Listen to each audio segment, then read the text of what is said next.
Luc 6, on prendra les versets 46 à 49. En parallèle, vous pouvez prendre aussi Matthieu 7. Donc Luc 6 et Matthieu 7. Luc 6 et Matthieu 7.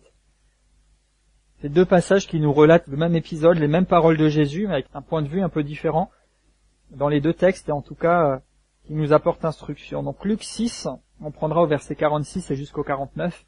Et mon thème pour vous, mon sujet aujourd'hui, c'est une maison bien bâtie. Une maison bien bâtie. Luc 6, vous avez trouvé? Luc 6, 46. Pourquoi m'appelez-vous Seigneur, Seigneur, et ne faites-vous pas ce que je dis? Je vous montrerai à qui est semblable tout homme qui vient à moi, entend mes paroles et les met en pratique. Il est semblable à un homme qui, bâtissant une maison, a creusé profondément, et a posé le fondement sur le roc. Une inondation est venue, le torrent s'est jeté contre cette maison, sans pouvoir l'ébranler, parce qu'elle était bien bâtie. Mais celui qui entend et ne met pas en pratique est semblable à un homme qui a bâti une maison sur la terre, sans fondement. Le torrent s'est jeté contre elle, aussitôt elle est tombée, et la ruine de cette maison a été grande. Et on va lire en parallèle, si vous le voulez bien, Matthieu 7, et au verset 24.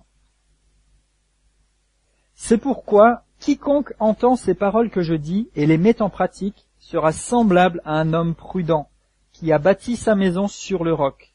La pluie est tombée, les torrents sont venus, les vents ont soufflé et se sont jetés contre cette maison, et elle n'est point tombée, parce qu'elle était fondée sur le roc. Mais quiconque entend ces paroles que je dis, ne les met pas en pratique, sera semblable à un homme insensé qui a bâti sa maison sur le sable. La pluie est tombée, les torrents sont venus, les vents ont soufflé, ont battu cette maison, elle est tombée, et sa ruine a été grande. Et ici, je voudrais juste qu'on remonte un tout petit peu, puisque le début du verset 24, c'était « c'est pourquoi ». C'est-à-dire qu'il fait référence à ce qui s'est passé précédemment. Et donc, on va prendre au verset 21. « Ceux qui disent « Seigneur, Seigneur » n'entreront pas tous dans le royaume des cieux, mais seulement celui qui fait la volonté de mon Père qui est dans les cieux. Plusieurs me diront en ce jour-là « Seigneur, Seigneur, n'avons-nous pas prophétisé par ton nom? N'avons-nous pas chassé des démons par ton nom? Et n'avons-nous pas fait beaucoup de miracles par ton nom? Alors je leur dirai ouvertement, je ne vous ai jamais connu. Retirez-vous de moi, vous qui commettez l'iniquité. » Et je voudrais attirer votre attention sur ces passages, et en particulier sur le thème « Une maison bien bâtie ». Et peut-être qu'on peut tirer plusieurs enseignements ici, mais ce qui est important pour nous, c'est de réaliser quelle parole Jésus nous donne dans ces passages et quelle parole il nous donne à nous, personnellement aujourd'hui, à travers ces passages. Et on a ici deux récits assez proches, c'est à peu près la même histoire qui est rapportée par deux évangélistes différents, donc Matthieu et Luc. Et on voit ici qu'il y a deux personnes qui construisent une maison. Et tous les deux, il y a une tempête qui va s'abattre sur leur maison. Et le problème, c'est qu'il y en a un où la maison va être complètement détruite et va être ensevelie, et il est dit que la ruine sera grande, et puis l'autre, sa maison, va tenir le choc. Et on peut se rendre compte que, il y a deux maisons, il y a deux circonstances semblables, mais la différence, Jésus nous l'explique, elle se trouve dans le fondement. La différence de ces deux maisons se trouve dans le fondement, dans la façon de construire aussi. Et dans Luc 6 en particulier, donc c'est surtout là-dessus qu'on va insister aujourd'hui, on voit certains éléments que Jésus nous donne en nous montrant comment celui dont la maison a tenu le choc, on pourrait dire, était construite. Il est dit, je vous montrerai, verset 47, à qui est semblable tout homme qui vient à moi, entend mes paroles et les met en pratique. Donc ça, c'est ce que Jésus attend de nous. Que nous venions à lui, nous entendions, écoutions ses paroles et les mettions en pratique. Il est semblable à un homme qui, bâtissant une maison, a creusé profondément et a posé un fondement sur le roc. Et je voudrais ici attirer votre attention sur le fait qu'il insiste avec creuser. Il est dit, il a creusé profondément. Et de la même façon que lorsqu'on construit une maison dans le naturel, c'est un exemple que vous avez certainement entendu plusieurs fois, ou n'importe quel bâtiment, eh bien, avant de construire et de monter en hauteur, on va creuser pour poser des fondements solides à ce bâtiment. Et de ces fondements va dépendre la solidité de tout l'édifice, de tout l'ensemble. Et je me souviens, il y a un peu plus d'un an maintenant, dans une de mes activités précédentes, en fait, j'ai suivi des chantiers et la construction de structures commerciales. Et on avait un projet dans un endroit qui était un terrain à la base plutôt marécageux. Et en fait, pour pouvoir construire sur ce terrain, on a commencé par faire creuser, et sur plusieurs mètres de profondeur, je me souviens plus exactement combien, je crois qu'il y a au moins 3 mètres, donc creuser en profondeur pour enlever toute cette terre et tout ce qui était instable jusqu'à arriver à un terrain qui était stable. Et à partir de là, on a renfloué avec une autre matière pour pouvoir construire au-dessus. Et ici, cet homme sage, cet homme prudent, a construit sa maison. Et on peut voir ici qu'il y a un parallèle avec la construction de notre vie de foi, notre vie personnelle, notre vie spirituelle, et aussi, pourquoi pas, la construction d'une œuvre de Dieu et la construction de notre ministère. Quand on est appelé au ministère, etc., on est appelé à bâtir, mais remarquez que le fondement, c'est ce qu'il y a de plus important ici. Et cette expression particulièrement, que je souligne, creuser, sur laquelle il insiste, se met vraiment en parallèle et en opposition à l'autre personne qui s'était contentée de construire, selon Luc, directement sur la terre, selon Matthieu, sur le sable. C'est-à-dire qu'il s'était contenté de rester juste en surface. Il s'est juste resté une approche relativement superficielle. Et peut-être même qu'on pourrait dire qu'il était pressé de construire. Donc il s'est dit, ok, il y a un terrain qui est là, on a du matos, on construit, mais sans penser à ce qui pourrait arriver plus loin, sans penser dans le long terme. Pendant que celui qui était sage va construire, il va commencer d'abord par creuser. Et ce fait de creuser, on peut y voir différentes choses. Quand il a commencé à creuser, il a dû enlever la terre, il a dû enlever de ce sable, de cette matière instable, avant d'arriver jusqu'à un point où la terre allait être stable, où elle allait se trouver sur le roc. Et de la même façon, quand on commence à marcher avec Dieu, ou même au fil de notre marche avec Dieu, pour certains qui auraient des années de marche avec le Seigneur, lorsqu'on bâtit, lorsqu'on construit et qu'on avance avec Dieu, avant de juste vouloir construire quelque chose et puis d'aller vite se mettre en place, au risque après de subir une ruine, une grande ruine, eh bien, nous avons besoin de creuser et d'enlever. De la même façon qu'il a enlevé cette terre, de la même façon que avant de construire ce centre commercial, on a dû enlever toute cette terre boueuse et marécageuse, eh bien, il y a des choses qu'on va avoir besoin d'enlever dans notre vie. Et cette image aussi de la terre, on peut rapporter ça aux choses terrestres.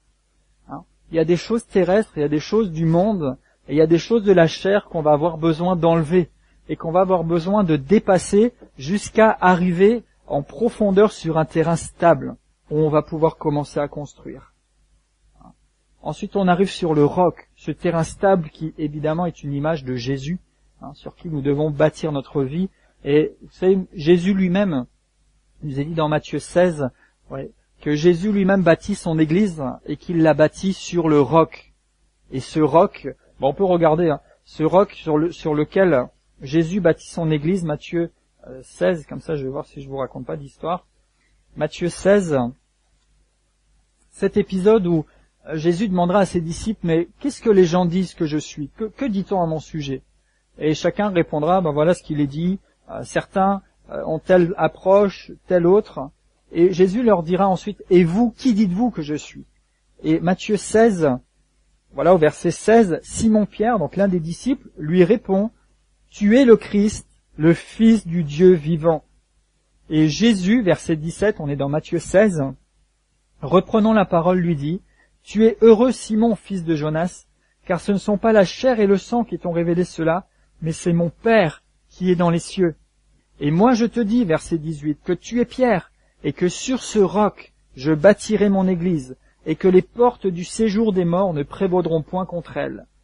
Je te donnerai les clés du royaume des cieux, ce que tu lieras sur terre sera lié dans les cieux, et ce que tu délieras sur la terre sera délié dans les cieux.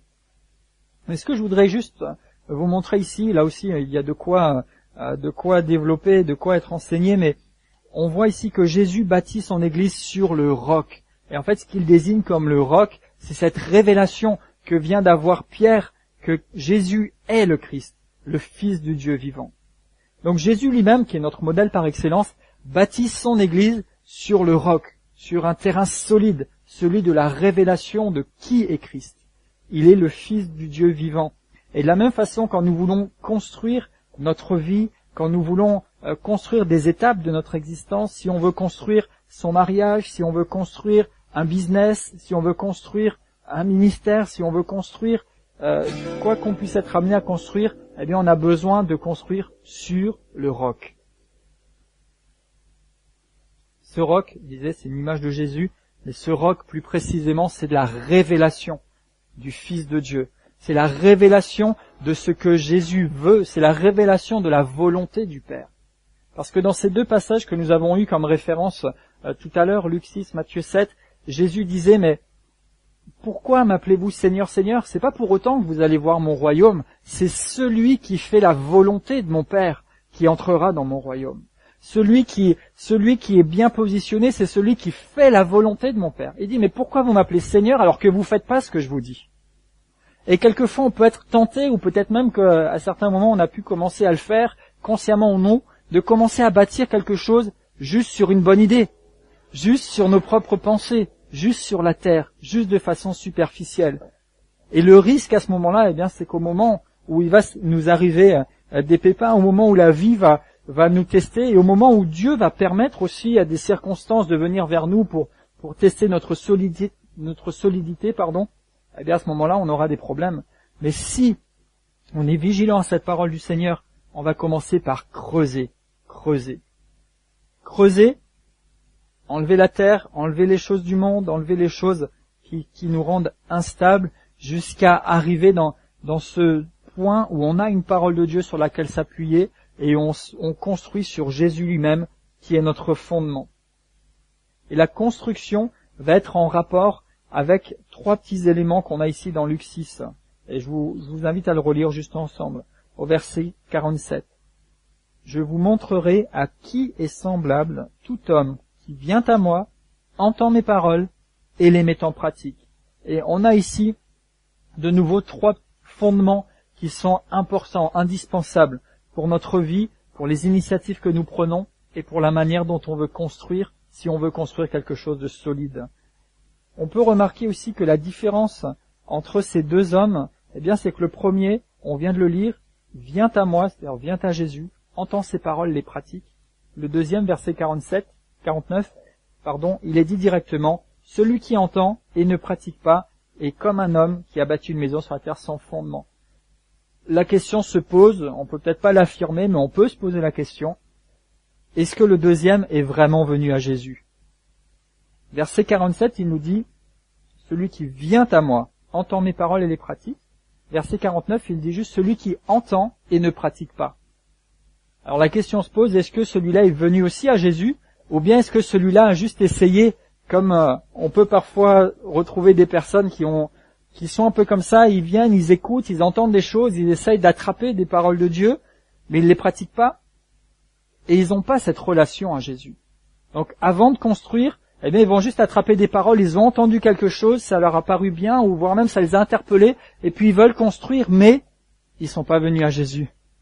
Et ils n'ont pas cette relation personnelle, cette relation directe avec le roc sur lequel ils vont pouvoir bâtir quelque chose de solide. Donc la première chose, c'est de venir à lui. Venir à lui, évidemment, ça passe par le salut. Ça passe par le fait, à un moment donné, de reconnaître que nous, en tant qu'hommes, on a une nature qui est déchue, qui nous a séparés de Dieu, et qui fait que sans lui, on peut rien faire. On peut prendre plein d'initiatives, on peut essayer de devenir meilleur, on peut faire des stages de développement personnel, on peut faire plein de formations, on peut suivre des thérapies, on peut faire des tas de choses, mais tôt ou tard, il faudra reconnaître que quoi que je fasse, sans Jésus dans ma vie, ma nature fondamentale de toute façon est mauvaise et me destine de toute façon à échouer. Et même si j'ai l'impression de réussir, même correctement sur cette terre, tôt ou tard ça va être la grande désillusion et au pire on connaît la destinée éternelle qui malheureusement sera l'enfer et la destruction. Et même si je suis pas là pour brandir des choses pour essayer de faire peur aux gens et leur dire attention il y a l'enfer, tu vas aller griller sur le barbecue géant, mais ça c'est une réalité. Et donc à un moment, si on n'a pas Jésus dans sa vie, si on commence pas à venir vers lui, tout ce qu'on fait finalement ça n'amènera nulle part. Donc la première étape évidemment c'est le salut. C'est à un moment donné reconnaître, moi par moi-même ma vie n'est pas satisfaisante, je peux pas accomplir grand chose qui ait du sens dans cette vie et éternellement, et donc se repentir et accepter la solution de Dieu qui est Jésus-Christ, qui a pris notre place, qui a pris nos péchés, notre malédiction, qui est mort à la croix, puis ressuscité, qui nous invite à saisir par la foi ce salut. Donc ça, c'est la première étape, c'est la première chose à faire, s'approcher de lui, venir à lui, à travers le salut. Mais une fois que nous sommes sauvés aussi, c'est pas juste parce qu'on est sauvé qu'on dit c'est bon, je suis en Jésus. On a besoin aussi de venir régulièrement à Jésus. Venir à lui par la prière, venir à lui par notre adoration, par nos louanges, passer du temps dans la présence de Dieu. Je répète encore cette petite expression qui est ressortie ici de ce passage. Creuser, creuser. Pas juste dire je fais ma petite prière du matin, je bénis mon repas à midi si j'oublie pas, et puis je fais ma petite prière du soir avant d'aller m'endormir, mais creuser. Pas juste se dire je vais chanter une petite demi-heure ou 3/4 d'heure ou 1 heure ou parfois 2 heures selon les endroits pendant un temps de culte ou de célébration et puis c'est ma seule expérience d'adoration. Creusez. Et peut-être même si vous priez et que vous ressentez pas encore grand-chose sur le moment, creusez, creusez, jusqu'à ce que vous soyez au contact du roc. Continuez de creuser, de percer, jusqu'à ce que vous soyez au contact de ce roc de Jésus, jusqu'à ce que vous receviez la révélation, jusqu'à ce que vous receviez une parole de Dieu sur laquelle vous allez pouvoir construire quelque chose de stable, quelque chose de durable, et contre lequel ni la mort, ni la vie, ni les anges, ni les dominations, ni les hauteurs, ni la profondeur, ni les choses présentes, ni les choses à venir, ni aucune autre créature, Romains 8:37, ne pourra vous séparer de l'amour de Dieu et de la réalisation de son plan parce que vous avez construit sur une parole de Dieu, parce que vous avez construit sur Jésus, parce que vous êtes allé creuser. Et je crois que l'un des problèmes et l'une, je dirais, presque de maladies que nous avons, et je dis nous parce que par moments ça m'est arrivé et je veille à ce que ça ne m'arrive plus, mais l'une des grandes maladies au sein de ceux qui se disent croyants ou enfants de Dieu, c'est qu'on est tous capables de dire Seigneur, Seigneur, Seigneur, mais combien font la volonté du Père? Mais combien cherchent la volonté du Père? Combien creusent? Il est dit ici que celui qui a construit solidement a creusé, creusé. J'ai parlé, en creusant, on enlève certaines choses, cette terre, ce sable qui ne sont pas solides, mais on creuse aussi, on va en profondeur dans notre relation avec Dieu. On reste pas juste en surface, on approfondit. Vous savez, parfois on parle de percer, et tout ça, c'est des principes qui sont vrais. Et ce que je veux dire, c'est pas que Dieu soit difficile à trouver, mais Dieu nous demande de nous engager. Dieu se laisse trouver par ceux qui le cherchent, et Dieu nous promet que si nous nous approchons de lui, il s'approchera de nous, mais il attend que nous nous engagions. Il attend que nous le cherchions ardemment. Il attend que nous venions passer du temps avec lui et dans sa présence. Pas juste comme ça, un petit peu vite fait en passant, mais aller en profondeur, aller dans l'intimité, creuser. Il nous est parlé, deuxième élément, d'entendre sa parole. Donc, première chose, venir à lui. Ensuite, entendre sa parole. Entendre sa parole, comment on fait? Alors, vous êtes en train de le faire, plus ou moins, et moi aussi, parce que même quand je parle, je m'entends, à travers des enseignements, des prédications, des cassettes, des CD, Internet, tout ce que vous voulez, mais aussi à travers votre lecture personnelle de la parole de Dieu. D'entendre, d'écouter la parole de Dieu. À travers votre lecture personnelle de la Bible, avec la lumière de l'Esprit. Et là encore, je vais rajouter, creusez, creusez. Lisez pas juste comme ça, allez, j'ai lu mes 3 chapitres du jour, c'est super, j'ai fait mon petit devoir. Lisez comme ça, oui, d'accord, lisez, mais creusez, creusez.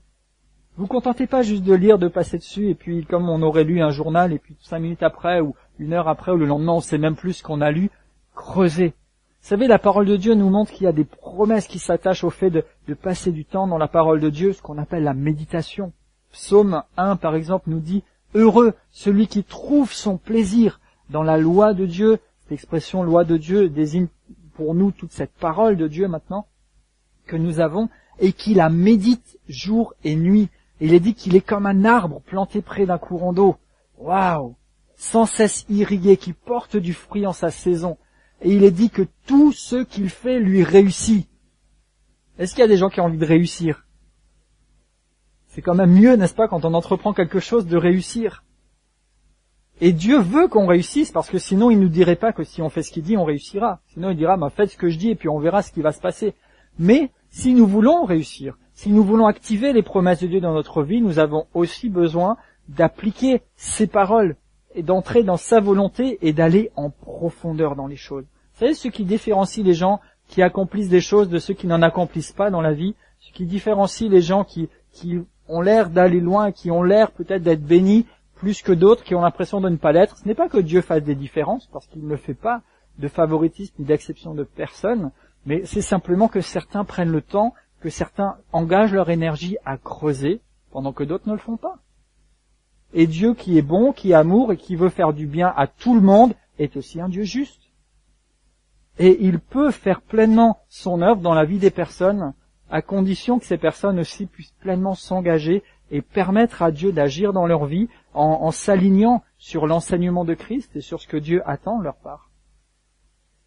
Vous savez, Dieu promet de nous bénir, Dieu promet de pourvoir à tous nos besoins, Dieu promet que nous ne manquerions jamais de rien, qu'il serait toujours avec nous. Et parmi tous ces passages de promesses de Dieu, on a ce très célèbre psaume 23 qu'on m'avait forcé quand j'étais jeune à apprendre par cœur.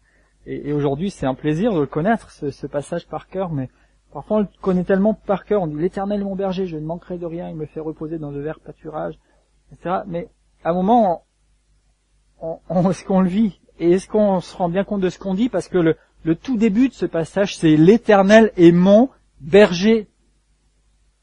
S'il est mon berger, ça veut dire que je le suis. Ça veut dire que j'écoute sa voix et que je suis sa direction. C'est pas moi qui suis devant à essayer de faire ce que je veux et puis Dieu, il faut que tu me bénisses parce que tu as dit que tu m'emmènerais dans les verts pâturages. Oui, mais les verts pâturages, c'est lui qui va t'y emmener, c'est pas toi qui va aller vers un endroit qui te semble être le vert pâturage, qui n'est peut-être pas le vert pâturage que Dieu a pour toi. Vous savez, Dieu s'engage à nous bénir, Dieu s'engage à pourvoir, Dieu s'engage à faire tout ce qu'il faut et même beaucoup plus que ce que nous pourrions espérer ou penser, mais à condition que nous soyons dans sa volonté.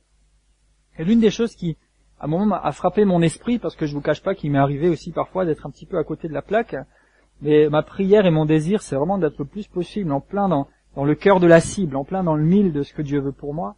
Et il y a des moments où on fait des choses, où on est quelque part et puis on dit mais Seigneur, je comprends pas, pourquoi ça bouge pas, pourquoi il me manque ci, pourquoi il se passe pas telle chose. Et c'est vrai que des fois, c'est simplement qu'on doit mettre notre foi en action, et puis qu'il y a aussi le temps de Dieu. Mais d'autres fois, c'est comme si le Seigneur me répondait mais qui t'a demandé de faire ça? Qui t'a envoyé là? Vous savez, des fois, quand le Seigneur vous dit ça, vous êtes là, vous dites, je pensais que ce serait pas mal. C'était pour toi, Seigneur. Le Seigneur ne nous demande pas ce qu'on pense faire pour lui ou qu'on fasse plein de choses et puis il nous bénit. Dieu nous bénit quand on est là où il nous veut. Dieu nous bénit quand on fait la chose qu'il veut que nous fassions. Et pour quelqu'un qui serait pas tout à fait sûr de la volonté de Dieu pour lui, la première chose à faire, c'est simplement de faire ce que Jésus nous demande de faire. Et ici, il nous invite à creuser. Donc, je reviens à sa parole. Méditer sa parole, ce qui nous amènera à la réussite. Josué 1:8, la même exhortation que ce livre ne s'éloigne pas de ta bouche. Médite-le jour et nuit pour agir fidèlement selon tout ce qui est écrit, car c'est alors que tu auras du succès dans tes entreprises, c'est alors que tu réussiras. Donc oui, Dieu veut qu'on réussisse, qu'on ait du succès, mais il nous demande aussi de creuser, de faire notre part, de prendre cette parole, de la méditer, de se l'approprier, de la faire rentrer dans nos cœurs. Et alors, il peut manifester tout ce qu'il souhaite manifester. Donc, venir à lui, entendre sa parole, et puis cette troisième caractéristique du verset 47, et qu'il la met en pratique. Parce que c'est bien d'entendre la parole, vous m'entendez prêcher, vous écoutez peut-être des choses de votre côté, vous lisez peut-être un peu la Bible comme ça, peut-être même que vous méditez la parole, mais vous savez, même quand nous la méditons, que nous comprenons ce qu'elle nous dit, il y a encore une étape supérieure qui est nécessaire, c'est de la mettre en pratique. La parole de Dieu est faite pour être pratiquée. Et ici, c'est exactement ce que Jésus reproche au verset 46 en disant « Mais pourquoi m'appelez-vous Seigneur et ne faites-vous pas ce que je vous dis ?» Et j'ai pas envie d'être de ceux qui ne font pas ce qu'il dit, vous savez. Je veux être de ceux qui font la joie de leur Père. Et il y a plusieurs paraboles qui montrent que combien Dieu attend de nous que nous puissions simplement faire fructifier ce qu'il nous a donné et que nous puissions simplement répondre à ses commandements et qu'alors il pourrait nous confier des choses et agir dans nos vies. Donc il nous dit bien là, pourquoi ne faites-vous pas ce que je vous dis. Et Matthieu était encore plus développé davantage en disant, mais Seigneur, on a prophétisé de ta part. Seigneur, on a chassé des démons. Seigneur, on a guéri des malades. On pourrait dire, Seigneur, on a fait des campagnes d'évangélisation. Seigneur, j'ai fait des chèques à la mission. Seigneur, j'ai annoncé l'évangile partout autour de moi. Seigneur, j'ai donné mon argent. Seigneur, j'ai passé du temps en prière, j'ai fait des nuits de prière, j'ai fait des semaines de jeûne, j'ai été dans tous les séminaires, dans toutes les conférences, j'ai donné ma voiture, j'ai donné des habits, j'ai fait. On peut tous avoir une liste très longue comme ça. Mais ce que le Seigneur nous demande, c'est pas de faire des tas de choses. Ce qu'il nous demande, c'est de faire ce qu'il nous dit. De faire sa volonté. Pas juste ce que nous on pense. Pas juste ce qu'on pense être bien. Pas juste que les autres, même parfois, nous disent qui serait bien. Mais ce que Dieu te dit à toi. Ce qu'il nous dit de faire. Faites-vous ce qu'il vous dit. Vous savez, parfois on est là et on est friand de demander à Dieu autre chose. Seigneur, donne-moi encore une parole. Seigneur, dis-moi encore quelque chose. Seigneur, qu'est-ce que tu veux que je fasse? Mais, est-ce que j'aimerais laisser à certains, peut-être que ça vous parlera, c'est qu'est-ce que vous avez fait de ce que Dieu vous a dit jusqu'à maintenant? Avant de demander à Dieu autre chose, qu'est-ce qu'on a fait de ce qu'il nous a dit jusqu'à maintenant?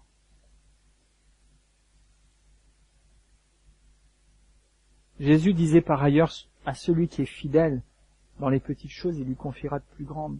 Parfois on voudrait des grandes révélations, des grandes directions, des grandes choses à faire, mais qu'est-ce que nous avons fait de ce qu'il nous a dit jusqu'à maintenant? Mettre en pratique sa parole. Je vous invite à regarder dans l'épître de Jacques. Jacques, chapitre 1er, où il nous exhorte par rapport à la mise en pratique de la parole.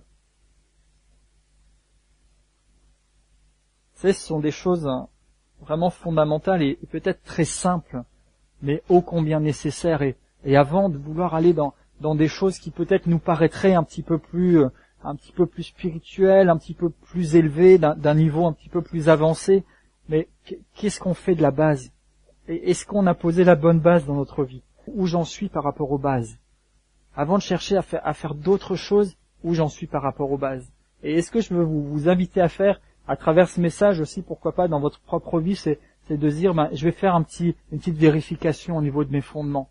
On va vérifier où j'en suis par rapport à ces choses-là, pour que Dieu puisse ajouter des choses. Vous savez, avant de vouloir construire plus haut, ou avant de vouloir élargir un espace, on a besoin de s'assurer que le fondement soit en mesure de supporter cet élargissement, cette charge supérieure. Donc, Jacques, chapitre 1er, au verset 21. Jacques 1er, 21. C'est pourquoi, rejetant toute souillure et tout débordement de méchanceté, recevez avec douceur la parole qui a été plantée en vous, qui peut sauver vos âmes. Vous voyez, il est pas mal ce verset parce qu'il illustre aussi. Vous voyez, avant de pouvoir arriver vraiment au roc, pour construire, il faut rejeter certaines choses. Les souillures, les débordements de méchanceté. Et puis recevoir avec douceur la parole qui est plantée en nous et qui peut nous sauver nos âmes. Et verset 22, mettez en pratique la parole. Ne vous bornez pas à l'écouter en vous trompant vous-même par de faux raisonnements.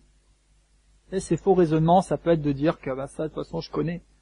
Ça y est, il est bien gentil avec son histoire des 2 maisons. Je l'ai entendu une bonne 20aine de fois dans ma vie, et ça va, je sais, le premier, il n'a pas écouté.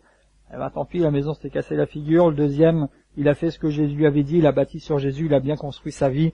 C'est super, alléluia, gloire à Dieu. Bon, j'ai autre chose à faire de la demi-heure qui reste. J'espère que ce ne soit pas le cas. Mais, vous savez, parfois on entend des choses, ou même certains versets, on lit la Bible, on dit, tiens, ce chapitre je le connais, donc je vais le lire en accéléré. Mais, soyons toujours réceptifs. Ne nous bornons pas en disant, ça je connais, moi j'ai mon idée là-dessus, et mettons en pratique la parole. Car, verset 23, si quelqu'un écoute la parole et ne la met pas en pratique, il est comme un homme qui regarde dans un miroir son visage naturel, et qui après s'être regardé s'en va et oublie aussitôt comment il était. Mais celui qui aura plongé ses regards dans la loi parfaite, la loi de la liberté, et qui aura persévéré n'étant pas un auditeur oublieux, mais se mettant à l'œuvre, celui-là, tiens, encore une fois, sera heureux dans son activité. Dieu veut-il qu'on soit heureux dans notre activité? Oui, on a au moins 3 témoins là, on a déjà cité au moins 3 écritures qui disaient ça. Mais ce que je voudrais aussi souligner dans ce verset, il est dit celui qui aura plongé ses regards dans la loi parfaite, la loi de la liberté. Donc n'entendez pas ce message où je vous dis faut creuser, faut chercher à être sur le roc, faut pratiquer la parole, comme si j'étais en train de vous mettre un joug dessus en disant ça y est, il est en train encore de nous donner des devoirs et de nous alourdir, parce qu'en fait, cette loi que Jésus nous donne, ces instructions que Dieu nous donne à travers sa parole, nous amènent à la liberté. À la liberté. La loi parfaite, la loi de liberté. Et donc si nous persévérons, n'étant pas des auditeurs oublieux, mais se mettant à l'œuvre. On sera heureux dans notre activité. Donc nous sommes appelés à agir selon ce que Dieu nous dit dans sa parole, ce qu'il nous dit dans nos cœurs. Rappelez-vous, Romains 8, 14 nous dit que ceux qui sont fils de Dieu sont conduits par l'Esprit de Dieu. Donc, l'Esprit de Dieu qui témoigne à notre esprit que nous sommes enfants de Dieu. Et de la même façon, il témoigne de beaucoup d'autres choses. Mais mettons en pratique la parole de Dieu. Et alors, quand la tempête va frapper, je reviens à notre histoire des deux maisons et de ces deux constructeurs, vous savez, la tempête, elle a tapé chez les deux. Il n'y en a pas un qui a été épargné, même s'il avait bien construit, mal construit. Il y en a un qui a écouté Jésus, l'autre qui n'a pas écouté Jésus. La tempête, elle a frappé. Et excusez-moi de vous le dire, mais je suis obligé de vous dire la vérité. Même si vous marchez fidèlement avec Dieu, même si vous faites exactement la bonne chose, il y a un moment, la tempête va frapper. Mais quand la tempête frappe, les vrais fondements sont révélés. Quand la tempête frappe, on se rend compte où est-ce que j'en suis. On se rend compte où en sommes-nous. Quand la tempête a frappé, on s'est rendu compte qu'il y avait une différence et qu'il y avait un problème chez un de ces deux messieurs qui avaient construit. Au départ, peut-être qu'ils avaient deux jolies maisons, peut-être presque pareilles. Parce que vous savez, surtout à l'époque, on construisait les maisons un peu sur le même modèle, en Israël notamment. Et voilà, il y avait un modèle de maison classique, on construisait comme ça, et puis ça y était, peut-être qu'ils ont construit pareil. Ils avaient peut-être les mêmes matériaux, ils ont peut-être utilisé les mêmes choses pour faire leur maison. Mais la différence ne s'est révélée qu'au moment de la tempête. Et au moment de la tempête, au moment où les choses ne vont pas comme on attend ou comme on voudrait, au moment où ça secoue et où tout a l'air de partir de travers, eh bien dans ces moments-là aussi nos fondements vont être révélés. Et on va voir si on est solide, on est stable, ou bien si on tient pas encore en route. Donc de toute façon, la tempête frappera, mais la bonne nouvelle, c'est que si nous bâtissons sur Jésus et que nous tenons ferme dans ses bases, dans ses fondements, eh bien nous savons que quoi qu'il arrive, envers et contre tout, nous pouvons tenir, nous pouvons rester stables, nous pouvons rester droits et continuer notre chemin avec le Seigneur. Mais pour cela, eh bien nous ne pouvons pas rester superficiels. On a besoin de creuser pour bâtir sur le roc. Donc, je reprends un petit peu. Première étape, quand on creuse, on va enlever certaines choses.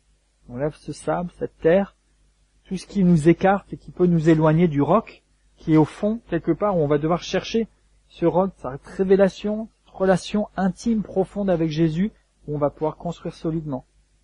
C'est comme ça, cette relation vraiment personnelle avec lui. Dépasser juste des prières formelles, dépasser juste des petites habitudes religieuses où on pense qu'avec ça, on communie avec Dieu, et chercher la vraie communion avec Dieu. Et vous savez, chaque personne a sa sensibilité ou son caractère qui lui est propre, mais moi, parfois, rechercher la vraie communion avec Dieu, ça veut dire d'être étalé sur le tapis et parfois même n'avoir rien à dire, mais être juste dans cette aspiration et presque un point de désespérer après la présence de Dieu. On est là, on soupire après la présence de Dieu. Dieu ne nous demande pas de forcément toujours parler. D'ailleurs, Jésus, à un moment, disait, quand vous priez, n'accumulez pas plein de paroles. Ce qu'il regarde, c'est notre cœur. Est-ce qu'on a soif et faim de Dieu? Est-ce que je veux vraiment aller en profondeur avec lui? Et mon désir pour ma vie, pour votre vie, qu'on puisse vraiment aller en profondeur. Quelque chose d'authentique, de vrai. Qu'on se contente pas de quelque chose de superficiel où on se dit, ça y est, on a des réunions, on chante, on prie, on entend un message et puis, ça y est, on est bon pour la semaine. Même dans nos relations, ça peut se dire bonjour, comment tu vas, ça va, merci, au revoir, et puis ça y est pour la semaine, mais qu'on puisse vraiment aller en profondeur dans les choses. Et vous savez, quoi qu'on puisse en penser, ce monde et la société dans laquelle on vit, les gens sont en mal d'authenticité. Les gens ont soif et faim de quelque chose de vrai, de profond, de la teneur. Il y a plein de choses, et on le voit même dans le matériel. Les téléphones portables, plein de choses, c'est devenu du consommable. Le téléphone, s'il vous tient 2 ans, c'est presque une performance. L'ordinateur, au bout de quelques mois, il est déjà dépassé. Une bonne partie de ce que nous avons aujourd'hui, c'est du consommable. C'est des choses qui sont faites juste pour, voilà, ça tient un moment et puis on passe à autre chose. Et donc on est dans une dynamique assez superficielle, qui a fait que même au niveau des relations humaines, on est devenu superficiel. On passe d'ami en ami, de petit copain en petit copain, de connaissance en connaissance, même d'emploi en emploi, parfois pour de bonnes raisons, parfois moins, mais tout ça c'est devenu, on est devenu très superficiel. Et ce qui a créé de grands maux et de profonds sentiments de solitude, alors qu'on a aujourd'hui tous les moyens d'être en relation avec plein de gens autour de nous. Il y a des gens, on n'a jamais eu autant de gens qui se sont sentis seuls, qui ont été dépressifs, et Et vous savez qu'en France, on est dans les plus grands consommateurs d'antidépresseurs et de cachets. C'est ça parce que les gens, sont en mal de quelque chose de vrai. Et pourtant, nous avons la réponse. La réponse, c'est pas moi, Fabien. La réponse, c'est Jésus. Mais nous sommes là comme des connecteurs pour montrer aux gens, mais il y a une réponse. Tu peux vivre des choses vraies, authentiques, profondes. Une vraie relation avec Dieu. Pas une espèce de religion où tu fais ton petit devoir, tu écris ton chèque et puis ça y est, c'est bon. Mais quelque chose de profond, une vraie intimité avec Dieu. Entendre sa parole, pratiquer sa parole, entrer dans ses œuvres et construire solidement. De telle sorte que lorsque l'épreuve frappe, quand la tempête se lève, eh bien on va pas retomber et puis être complètement désemparé, mais on va pouvoir tenir ferme sur ce que je crois, parce que je ne tiens pas seulement sur des principes ou sur une confession de foi, mais je tiens sur celui qui en est la source. Mon rocher, c'est Jésus. Et quoi qu'il arrive, je suis positionné. Je suis positionné en lui, ferme, inébranlable. Ma maison est bien bâtie. Et c'est ce que je désire pour vous, pour moi. Et ça, on peut le faire simplement, avec des choses simples, mais qui demandent notre engagement, notre régularité, notre disposition à nous tenir devant le Seigneur, à l'écouter, à écouter sa parole, à pratiquer sa parole et à marcher avec lui. Et alors il promet que nous réussirions. Lui, il a promis d'être avec nous tout le temps. Mais nous, est-ce qu'on est avec lui tout le temps? Et je terminerai juste en disant, c'est pas tellement ce que vous savez qui fait la différence, c'est ce que vous pratiquez. Et en finissant ce message, je voudrais vraiment vous dire, peut-être vous savez plein de choses, merci Seigneur pour ça, mais au-delà de juste savoir quelque chose, qu'est-ce que vous pratiquez? Peut-être que certains sont capables de me faire un exposé peut-être même mieux que moi, et ça ne me surprendrait pas. Parce que certains pourraient peut-être parfois même mieux que moi exposer les bonnes disciplines chrétiennes. Qu'est-ce qu'il faut faire, qu'est-ce qu'il faut pas faire, comment il faut faire les choses, comment ça doit être fait et tout ça, peut-être. Mais ça m'intéresse pas tellement d'être seulement sur un niveau de choses qu'on connaît intellectuellement ou de façon, avec une approche très technique. Mais ce que Jésus veut, c'est qu'on le connaisse lui, pas juste comme un principe, comme une théorie, mais qu'on le connaisse, c'est-à-dire qu'on fasse un avec lui, qu'on vive cette profonde communion, qu'on le connaisse par expérience. Connaître Jésus, c'est expérimenter Jésus. Connaître la parole de Dieu, c'est expérimenter la parole de Dieu.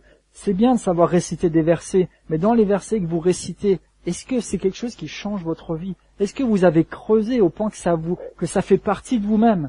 Est-ce que vous les pratiquez? Donc laissons-nous être interpellés par l'Esprit de Dieu et regardons un instant, considérons nous-mêmes où nous en sommes par rapport à ces fondements. Et que l'on soit au début d'une construction, ou alors qu'on ait déjà une vie de foi depuis des années, juste faisant un petit contrôle. Vous savez, dans les bâtiments publics et d'ailleurs dans les grandes constructions, on doit faire des contrôles réguliers pour s'assurer que toutes les installations fonctionnent bien et que même la solidité du bâtiment n'est pas compromise. Faisons un petit check de notre situation, de nos fondements, de nos bases. Juste reprenons nos bases et regardons, est-ce que vraiment j'ai continué à creuser. Peut-être que je l'ai fait un moment, mais est-ce que je me suis assuré que je continuais à le faire? Est-ce qu'il n'y a pas de nouveau des choses qui peut-être se sont glissées entre et qui font qu'il y a de nouveau une couche de choses entre le rocher Jésus et sa parole et sa révélation et ce que je suis en train d'essayer de construire? Et permettons à l'Esprit de Dieu, et vous savez, si on est volontaire, il va le faire, de nous éclairer. Peut-être de mettre le doigt sur quelque chose pour que nous puissions nous remettre à bien bâtir sur les bons fondements, garder les bases et que Dieu puisse se manifester, que Christ puisse être révélé dans notre vie et pour les gens qui sont autour de nous, dans sa gloire, parce que nous avons permis qu'il le fasse, parce que nous avons créé un contexte favorable pour ça. Est-ce que vous êtes avec moi là-dessus? Amen.